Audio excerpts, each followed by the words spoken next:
மயிலாடுதுறை மாவட்டத்தின் புதிய ஆட்சியர் அலுவலகத்தை முதலமைச்சர் மு.க.ஸ்டாலின் திறந்து வைக்கிறார். அந்த காட்சிகளை பார்க்கலாம்.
தமிழ்நாட்டின் 38வது மாவட்டமாக அறிவிக்கப்பட்ட மயிலாடுதுறை மாவட்டத்துக்கான புதிய ஆட்சியர் அலுவலகத்தை தமிழ்நாடு முதலமைச்சர் மு.க.ஸ்டாலின் தற்பொழுது ரிப்பன் வெட்டி அந்த கட்டிடத்தை திறந்து வைத்திருக்கிறார். இது பற்றிய கூடுதல் விவரங்களை வழங்குவதற்காக செய்தியாளர் மணிகண்டன் இணைகிறார். அவரிடம் பேசலாம்.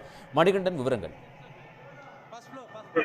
மயிலாடுதுறை மாவட்ட ஆட்சியர் அலுவலகத்தை தற்போது தமிழக முதல்வர் திறந்து வைத்துள்ளார். தமிழகத்திலே 38வது மாவட்டமாக மயிலாடுதுறை மாவட்டம் கடந்த 2020ஆம் ஆண்டு அறிவிக்கப்பட்டது. அதன் பின்பு பொறுப்பேற்ற திமுக அரசு மயிலாடுதுறை மாவட்டத்தின் வளர்ச்சிப் பணிக்காக பல்வேறு திட்டப் பணிகளை துவங்கி வைத்து வருகிறது. அதன் ஒரு பகுதியாக கடந்த 2021ஆம் ஆண்டு மயிலாடுதுறை அருகே உள்ள மன்னமந்தல் ஊராட்சியில் ரூபாய் 114.48 கோடி மதிப்பீட்டில் புதிய மாவட்ட ஆட்சியர் அலுவலகம் கட்டுவதற்கான கட்டுமான பணிகள் அடிக்கல் நாட்டப்பட்டது. கிட்டத்தட்ட 2.5 வருடங்களுக்கு பிறகு மாவட்ட ஆட்சியர் அலுவலகம் கட்டுமான பணிகள் நிறைவேற்றி இன்று திறக்கப்பட்டது. இதில் இந்த ஆட்சியர் அலுவலகத்தில் 7 மாடி கட்டிடமாக பிரம்மாண்டமாக கட்டப்பட்டுள்ளது.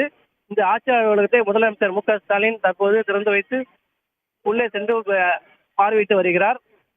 இதற்காக நேற்று சென்னையிலிருந்து ரயில் மூலம் சீர்காழி வந்து அதன் பின்பு இன்று காலை தற்பொழுது இந்த ஆட்சியர் அலுவலகத்தில் கட்டிடத்தை திறந்து வைத்துள்ளார். உடன் அமைச்சர்கள் ரகுபதி, கே.என். நேரு, துரைமுருகன், ஏவா வேலு, எம்.ஆர்.கே. பன்னீர்செல்வம், அன்பில் மகேஷ் உள்ளிட்ட 8க்கும் மேற்பட்ட அமைச்சர்கள் உடன் இருக்கின்றனர். இதன் பின்பு நாகை, திருவாரூர், மயிலாடுதுறை ஆகிய 3 மாவட்டங்களைச் சேர்ந்த 12,653 பயனாளிகளுக்கு நலத்திட்ட உதவிகளையும் ரூபாய் 655.44 கோடி மதிப்பீட்டில் வழங்கப்பட உள்ளது. அதன் பிறகு இந்த கட்டிடத்தை நிறைவடைந்த பிறகு 71 கட்டிடங்கள் புதிதாக திறக்கப்பட உள்ளது. அதனையும் திறந்து வைக்க உள்ளார் முதல்வர். மணிகண்டன், தகவல்களுக்கு நன்றி. உடனுக்குடன் செய்திகளை தெரிந்து கொள்ள சன் நியூஸ் பெல் ஐகானை கிளிக் பண்ணுங்க.